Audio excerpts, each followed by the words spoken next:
세문안교회를 담임하셨던 고 김동익 목사님의 사랑의 참맛이라고 하는 제목의 감동적인 글이 있습니다.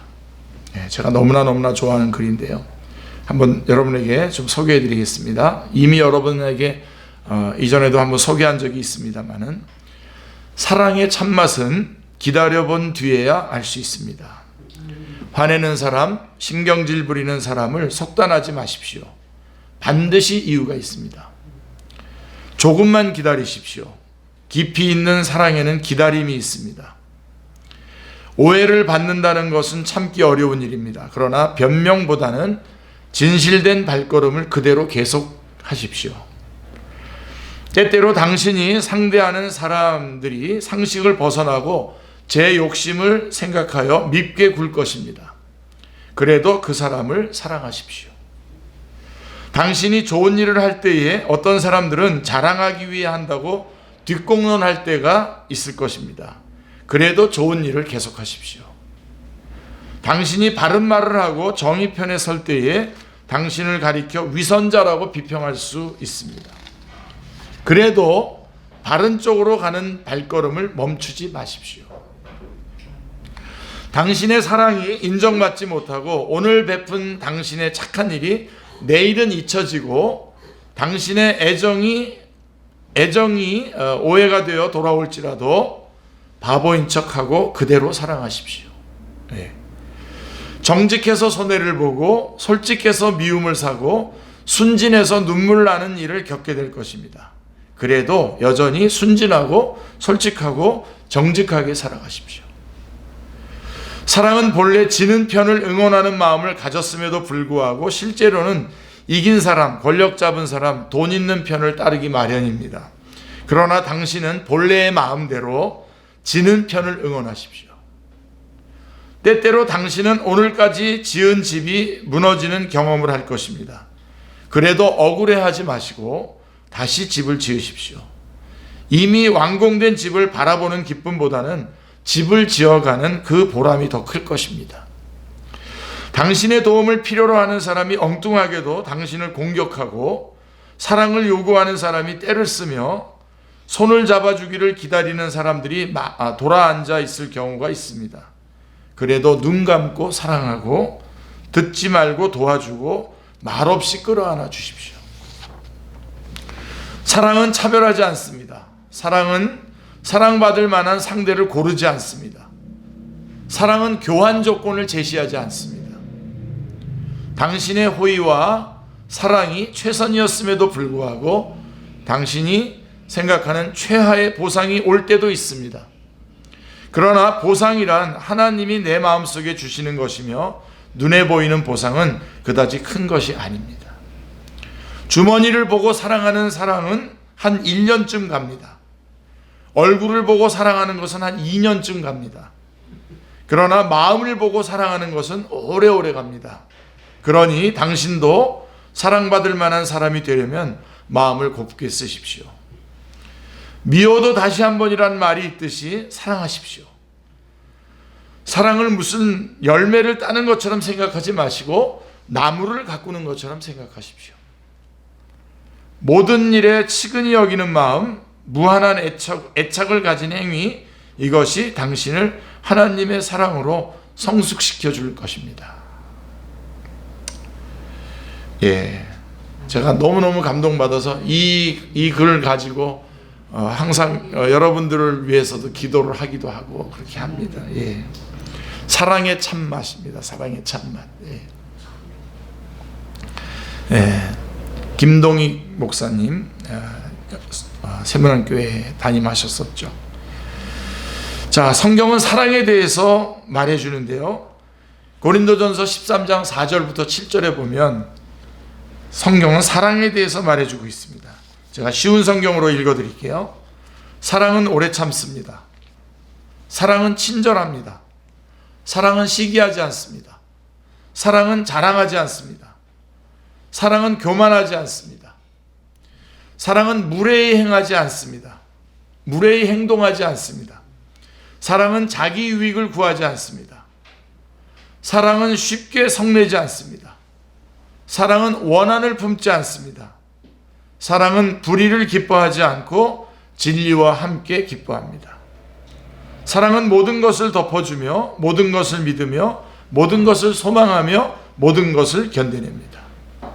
고린도전서 13장 4절로 7절의 말씀입니다.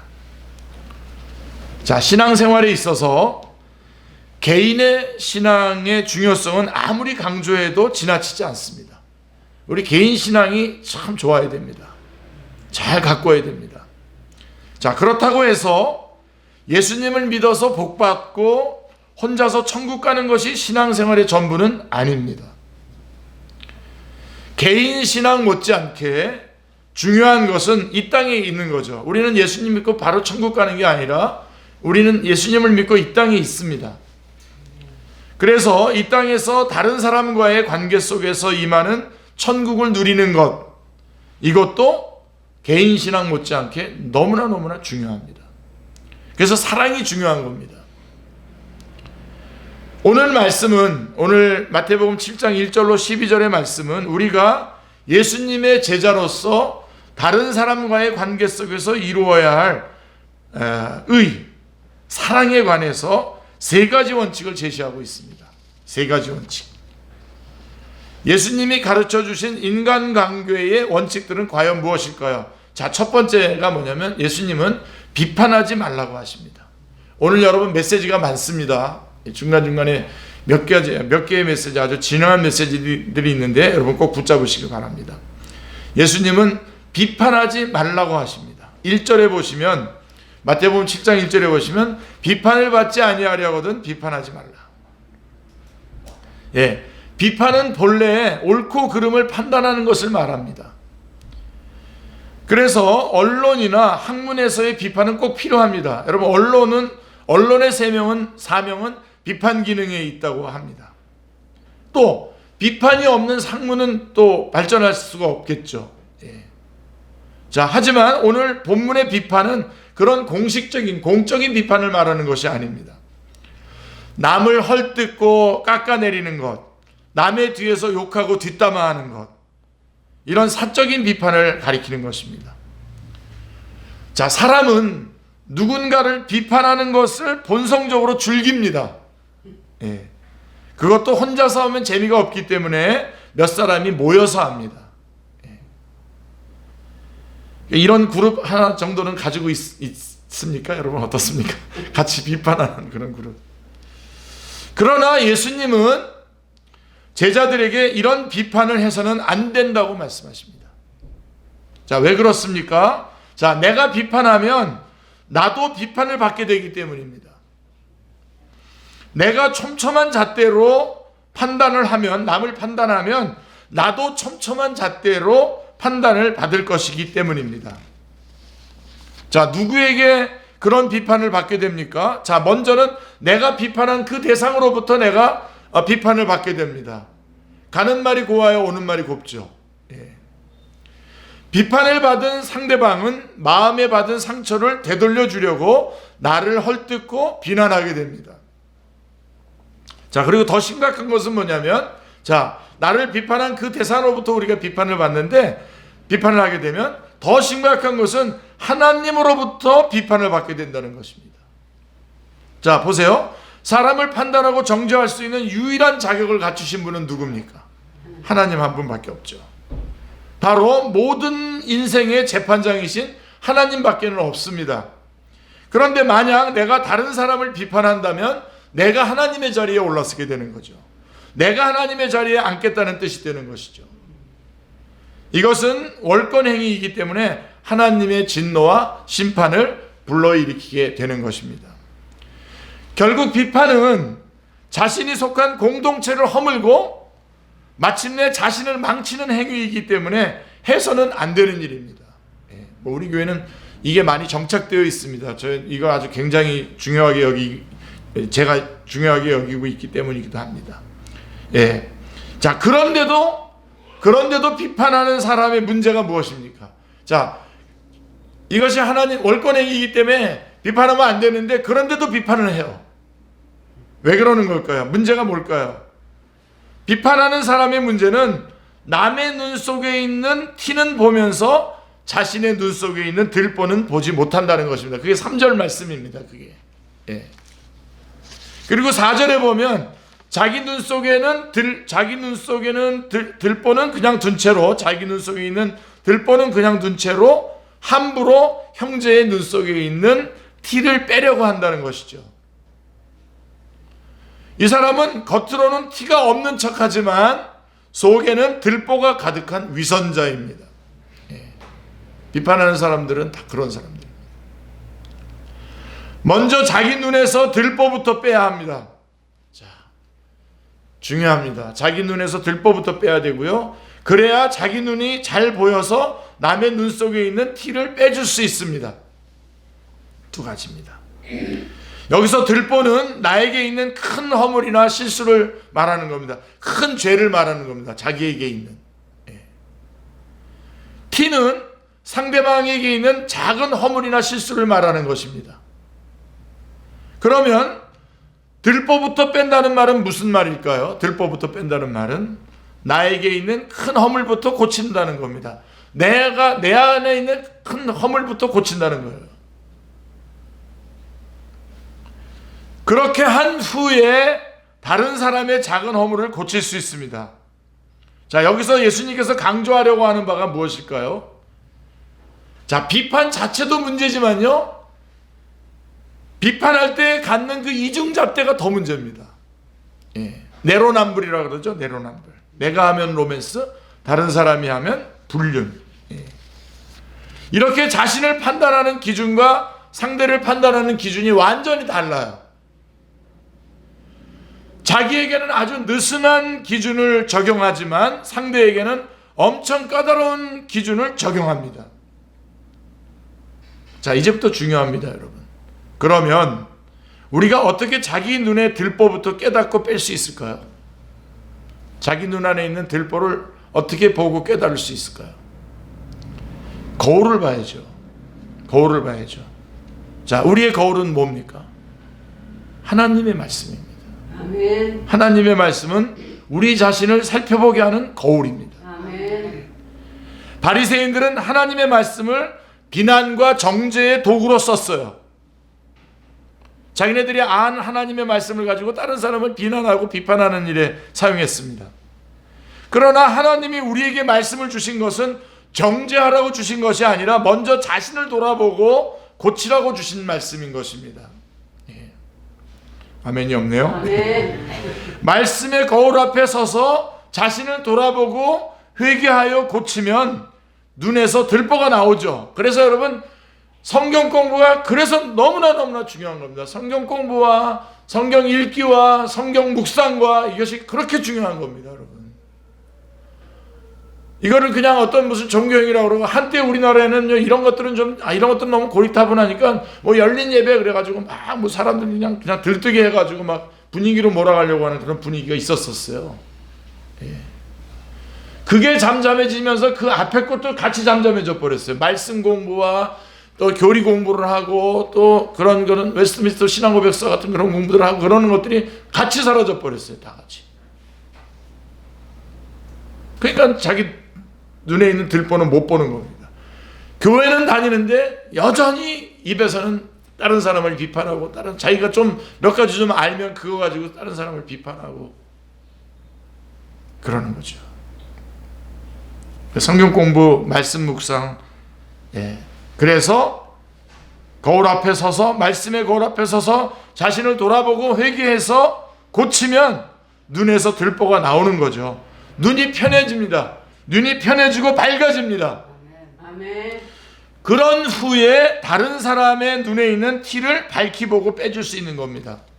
여러분, 오늘 본문을 잘 보면요, 네 눈에 들보나 빼고 다른 사람 티는 빼주지 마라 이렇게 되어 있지 않아요. 여러분 잘 보세요.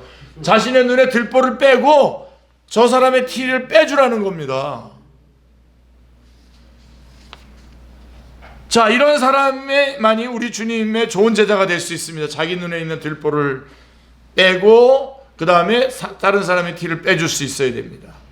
자, 우리가 날마다 말씀의 거울 앞에 자신을 비춰보고 회개함으로써 먼저 자기를 밝히 볼 수 있기를 기도합니다. 다시 한번 강조합니다. 성경 읽기, 성경 공부, 성경 말씀 묵상, 안 되면 성경 연구하셔야 돼요. 거기에다가 또 필요하다면 그 성경과 관련된 어떤 세계 역사도 같이 공부하고 모든 것들을 같이 공부해야 됩니다. 그래서 밝히 알고 자기 눈 속에 있는 들보를 빼내야 됩니다. 긍휼과 사랑의 마음으로 겸손하게 다른 사람의 연약함을 도와주는 주님의 좋은 제자가 되시기를 주님의 이름으로 축원합니다. 자, 두 번째로, 첫 번째는 우리가 개인적인 신앙도 중요하지만 이런 공적인 가치, 그런 같은 신앙이 중요하다 그러면서 사랑이 중요하다고 말하면서 그 원칙이 뭐냐? 비판하지 말라는 거 하나 말씀드렸고, 지금 두 번째는 뭐냐면 예수님은 거룩한 것을 개에게 주지 말며 너희 진주를 돼지 앞에 던지지 말라라고 이렇게 말씀하고 있습니다. 자, 우리는 먼저 자기 성찰이 필요합니다. 자기 성찰이. 그래서 말씀의 거울을 보고 우리 자신의 눈에 있는 들보를 빼야 됩니다. 그게 첫 번째고, 하지만 우리 주님은 다른 사람 눈에 티를 빼줄 필요도 있다고 말씀하고 있습니다. 그게 5절 말씀입니다. 5절에 보세요. 외식하는 자여, 먼저 내 눈 속에서 들보를 빼어라. 그 후에야 밝히 보고 형제의 눈 속에 있는 눈 속에서 티를 빼리라. 이렇게 말씀하고 있습니다. 티를 빼리라. 빼주라는 것입니다. 티를 빼주라는 것입니다. 그러면 무엇으로 다른 사람의 눈에 있는 티를 뺄 수 있을까요? 이것도 꼭 붙잡으셔야 돼요, 여러분. 자, 우리가 우리의 들보를 빼려면 먼저 거울을 봐야 된다고 했죠. 말씀의 거울을 봐야 된다는 그랬는데, 자, 그러면 말씀으로 우리가 우리의 눈에 있는 들보를 뺄 수 있는데, 다른 사람의 눈에 있는 티는 어떻게 빼줘야 됩니까? 설득과 토론으로 가능할까요? 훈련으로 가능할까요? 쉽지 않습니다. 어떻게 하든 빼내려 하다가 무리를 해서 도리어 더 큰 상처를 입힐 수도 있습니다. 자, 그러면 어떻게 해야 합니까? 내 눈에 들보를 빼내기 위해서 하나님의 말씀 앞에 선 것처럼 다른 사람의 눈에 티를 뺄 수 있게 하려면 그 사람에게 거룩하신 하나님의 말씀을 주어야 합니다. 아멘. 그 사람에게 하나님의 말씀을 주는 겁니다. 진주처럼 귀하고 아름다운 복음의 말씀을 들려주어야 합니다. 사도행전 2장에 따르면 사도 베드로가 거룩한 하나님의 말씀을 힘있게 전했습니다. 이때에 사람들은 양심이 찔려서 가슴을 치면서 회개했습니다. 이날 구원받은 사람의 수가 3,000명이었다고 말씀하고 있습니다. 3,000명이 넘었다고 말씀하고 있어요. 복음 안에는 예수님의 용서의 사랑이 나타나 있습니다. 이 용서의 사랑이 얼마나 큰지 깨달을 때에 사마리아 여인도 세리 레위도 마태도 삭개오도 다 회개하고 새 사람이 되었습니다. 복음의 말씀을 들었을 때에. 사랑하는 성도님들, 비판과 정죄는 사람을 변화시킬 능력이 없습니다. 그러나 오직 말씀과 복음만이 사람을 살리고 변화시킬 수 있습니다. 아멘. 그런데 이때 주의해야 할 것이 하나 있어요. 6절에. 자, 뭐라고 되어 있습니까? 6절에. 거룩한 것을 개에게 주지 말며 너희 진주를 돼지 앞에 던지지 말라. 그들이 그것을 발로 밟고 돌이켜 너희를 찢어 상하게 할까 염려하라. 이렇게 말씀하고 있습니다. 예수님의 말씀에서 개나 돼지는 복음의 가치를 전혀 인식하지 못하고 말씀을 받아들일 준비가 안 된 사람을 가리키는 것입니다. 이런 사람에게 말씀을 주면 자기 눈 속에 있는 티를 빼는 것이 아니라 오히려 말씀을 준 사람을 물어뜯어 상처를 입힙니다. 알게 된 말씀을 도리어 교회를 공격하는 도구로 악용하기도 합니다. 자, 우리가 비판을 하지 말아야 하지만 그렇다고 해서 분별력까지 잃어버려서는 안 됩니다. 분별력은 가져야 됩니다.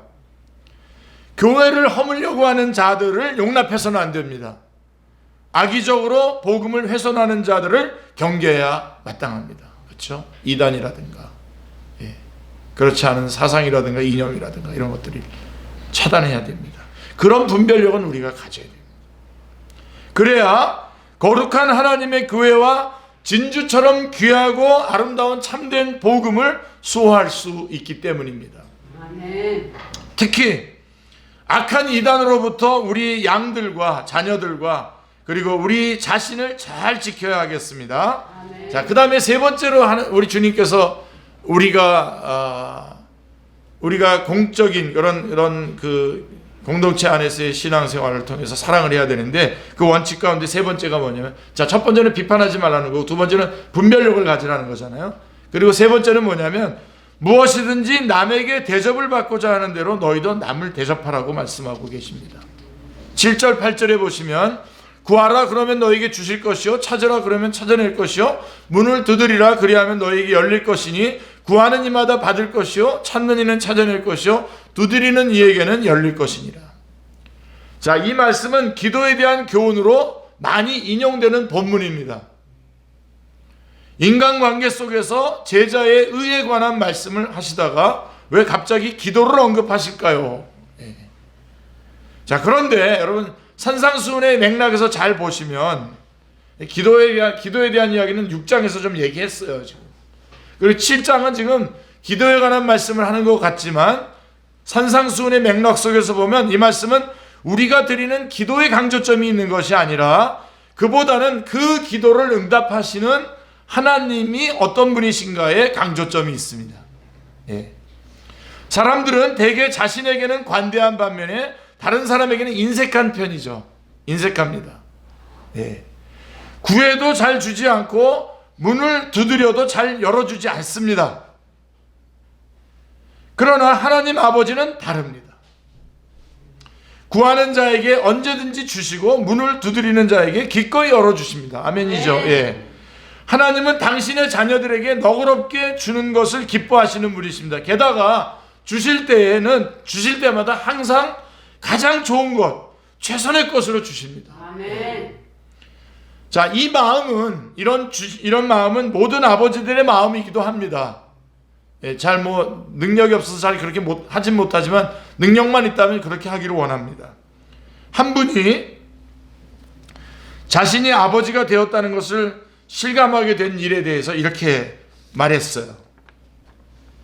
제가 본래 고기라면 사죽을 못 쓰는 사람인데요, 어느 날 보니까 제가 아들에게 제 고기를 양보하고 있더라고요. 제 평생에 이런 적은 이전에 없었습니다. 저는 그 순간 제가 아빠가 되었다는 사실을 절감했어요. 그랬다는 겁니다. 이처럼 아버지는 자식에게 최고로 좋은 것을 기꺼이 양보할 수 있습니다. 심지어 천하의 악당이라고 해도 자기 자식만은 끔찍이도 귀하게 여기는 법입니다. 하물며 하늘에 계신 우리의 선한 아버지는 어떠하시겠습니까? 아멘. 우리에게 온갖 좋은 것들을 은혜로 주십니다. 아멘. 야고보서 1장 17절에 보면 그 빛들의 아버지로부터 온갖 좋은 것들이 다 내려오고 있다는 것을 말씀해주고 있습니다. 산상수훈의 말씀 안에만 살펴봐도, 마태복음 5장 6장 7장의 산상수훈 안에서만 살펴봐도 얼마나 많은 것을 주셨습니까? 하나님은 우리에게 천국의 복을 주셨어요. 팔복, 은밀한 중에 한 일을 보시고 상급을 주셨고요. 하늘에 쌓을 보화를 주신 겁니다. 여러분, 우리는 고아가 아닙니다. 하늘에 계신 아버지의 자녀들입니다. 이미 많은 것을 받아 누리고 있습니다. 그리고 필요한 것이 더 있다면 언제든지 구하고 찾고 두드리면 됩니다.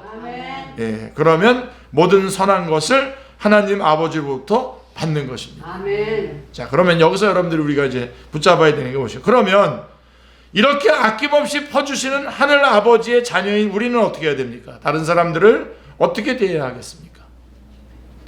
그게 12절이에요. 남에게 대접을 받고자 하는 대로, 그러므로 무엇이든지 남에게 대접을 받고자 하는 대로 너희도 남을 대접하라. 이것이 율법이요 선지자니라. 이 말씀은 황금률이라고 불리죠. 그래서 이것은 로마 황제 알렉산더 세베루스가 이와 흡사한 규절을 자기네 그 궁전 벽에다가 금으로 새겨서 둔 것이 유래가 돼서 황금률이라고 지금 부르고 있고요. 공자도 비슷한 얘기를 했어요. 물론 우리 성경에 나오는 말씀과는 좀 다릅니다만은 기소불력 물시어인이라고 하는, 즉 내가 원하지 않는 바를 남에게 행하지 말라. 예. 힐렐이라고 하는 그 유대 랍비도 이런 비슷한 말을 했습니다. 자, 이 모두 다 알고 인정하고 있는 이 말씀대로 살아간다면, 남에게 대접을 받고자 하는 대로 너도 남을 대접하라라고 하는 이 말씀대로 살아간다면 이 세상은 어떻게 될까요? 자, 서로 비판하지 않고 격려하고 세워주는 세상. 예. 여러분들 도저히 그렇게 상상이 안 되십니까? 성경은 말씀하고 있어요. 그렇게 할 때 서로 비판하지 않고 격려하고 세워주는 세상, 받은 것이 없어도 먼저 사랑해주고 섬겨주는 세상, 서로를 축복해주고 기도해주는 세상, 이 세상은 천국처럼 변할 것입니다. 아멘. 네. 그러나 문제는 알면서도 제대로 실천하지 못한다는 것입니다. 사람들은 먼저 나를 좀 사랑해달라고 요구하고 상대방이 나를 인정해주고 존경해주기를 바랍니다. 때로 먼저 대접해 줄 때도 있어요. 우리가 먼저 대접해 줄 때도 있는데, 그렇게 대접해 주고 난 다음에는 저 사람이 나를 대접해 주겠지라고 기대를 갖게 됩니다. 사람과의 관계 속에서 이 기대가 채워지지 않으면 어떻게 되죠? 실망을 하죠. 네, 섭섭해합니다. 상처를 받고 상대방에 대한 원망이 생겨요. 내가 너한테 해준 게 얼마나 많은데. 네. 특별히 부부간에. 네. 그 다음에 어떻게 말이 거칠게 나오죠. 그러다가 다투고는 관계성이 파괴가 되는 것이죠. 예. 이런 일을 여러 번 겪다 보면 어떤 생각이 드냐면, 그냥 안 주고 안 받는 게 더 편하겠다. 그러고서는 그냥 그렇게 삽니다. 그냥. 예. 분명히 지금 우린 그리스도인으로서 어마어마한 사랑과 어마어마한 것을 하나님께 받았기 때문에, 주님께서는 마태복음 7장 12절에서 남에게 대접을 받고자 하는데 너도 남을 대접하라 해서 그만큼 우리도 대접을 하라고 하는 그런 명령을 받아가지고 있는데, 이렇게 딱 여기에 실망하면서 여기에 확 빠지게 되면 그 다음부터 안 한다고요. 예. 그러니까 그리스도인들이 힘이 없어요.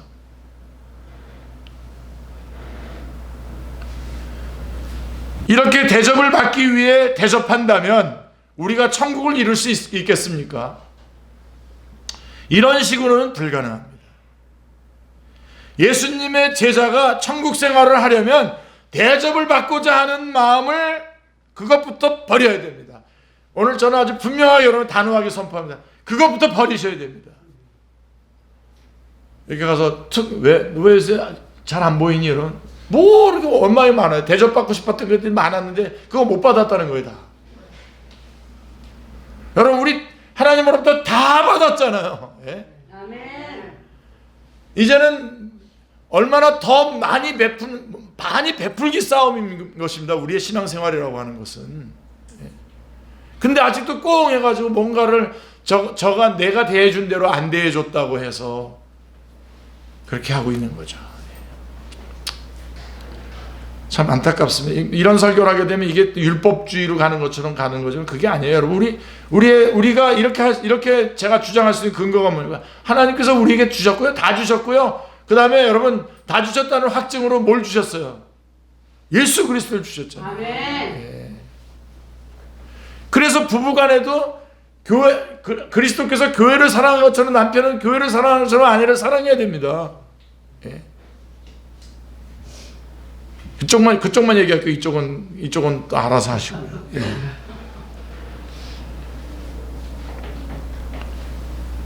이것은 의지와 결심으로 되지 않습니다, 여러분. 오직 하늘 아버지가 주시는 좋은 것으로 천국의 풍성함을 누림으로써만 가능한 겁니다. 내가 주님께서 주신 것들을 말씀을 통해서 쫙 누림으로써 그렇게 하지 않을 수 있습니다. 비판하지 않고 분별력을 갖고 그 다음에 남에게 내가 주님으로부터 받은 대접을 그대로 대접해 줄 수 있는 것입니다. 하늘 아버지는 얼마나 좋은 분이십니까? 아멘. 우리가 연약할 때에, 우리가 죄인 되었을 때, 우리가 원수 되었을 때, 우리가 경건하지 않을 때에 우리를 위해서 독생자를 주셨습니다. 마태복음 로마서 5장 6절로 10절이 증언하고 있습니다. 그리고 요한일서 4장 19절에 보면 우리가 하나님을 사랑한 것이 아니라 하나님은 우리를 먼저 사랑하셨어요. 아멘. 우리가 죄인이기 때문에 우리가 이것을 주님께 붙잡고 매달려야 되는데 아니라 하나님께서 먼저 우리를 사랑하셨다고요. 아멘. 우리의 완악함과 거절과 배척을 참으시고 상처를 주장하지 않고 주고자 하셨습니다. 아멘. 구원과 영생을 주셨고 하나님 나라를 주셨습니다. 아멘. 진리의 말씀과 가장 좋은 선물이신 성령님을 주셨습니다. 아멘. 우리는 이렇게 하나님으로부터 분에 넘치는 대접을 받았습니다. 그러므로 이제 우리도 남을 대접해야 됩니다. 할렐루야. 네. 용서받았으니 용서해야 됩니다. 네. 사랑받았으니 사랑해야 됩니다. 네. 존중받았으니 존중해야 합니다. 네. 정죄받지 않았으니 정죄하지 말아야 됩니다. 아멘. 섬김을 받았으니 섬겨야 합니다. 아멘. 우리가 하나님의 대접하시는 사랑을 누리며 형제와 이웃을 대접하며 살 때에 우리 삶에 천국의 풍성함이 가득하게 될 것입니다. 아멘. 우리는 천국 백성답게 살게 될 것이고 우리 교회는 천국을 맛보게 될 것입니다. 아멘. 사이먼 앤 카펑클이라고 하는 미국의 유명한 듀엣 가수가 있죠.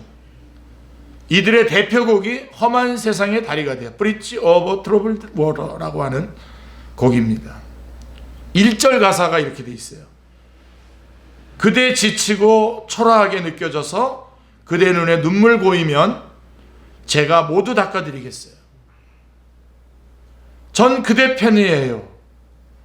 사는 게 힘들어지고 친구 하나 찾을 수 없을 때에 험한 세상을 건너는 다리가 되드릴게요. 험한 세상 건너가는 다리가 되드릴게요. 이게 1절 가사입니다. 여러분, 세상이 불행한 이유가 뭐죠?